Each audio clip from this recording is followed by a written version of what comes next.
Untuk mendukung Belajar Bentar, kalian bisa mengklik subscribe. Halo, selamat datang di Belajar Bentar. Sekarang kita akan belajar bagaimana cara membuat akun baru di Windows 11. Apakah kegunaannya bisa digunakan untuk orang lain? Jadi, nanti folder seperti download, dokumen, picture, music, video akan ada 2. Jika kalian pergi ke lokal disk C, user, di sini kalian bisa melihat terdapat akun. Akun untuk saya sendiri dan public. Dengan kata lain, bisa siapa saja.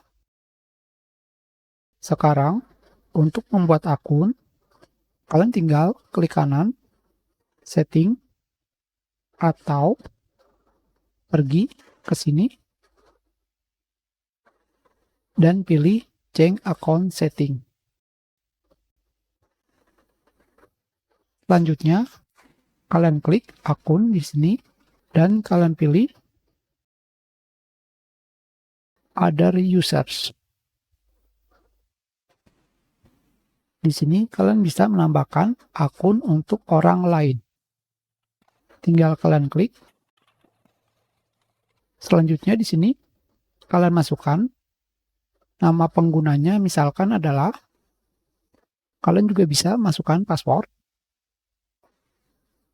Kalian pilih next.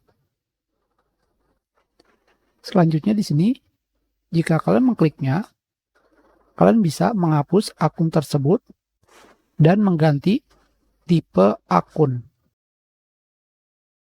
Ini adalah hal yang paling penting. Kenapa? Karena orang tersebut bisa menjadi administrator atau pengguna biasa. Apakah perbedaannya? Administrator bisa dengan bebas melakukan install aplikasi, sedangkan user biasa tidak bisa. Jika sudah, kalian pilih OK.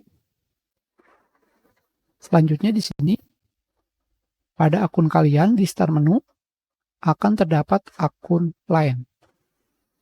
Kalian tinggal mengkliknya, nanti Windows akan membuat akun tersebut.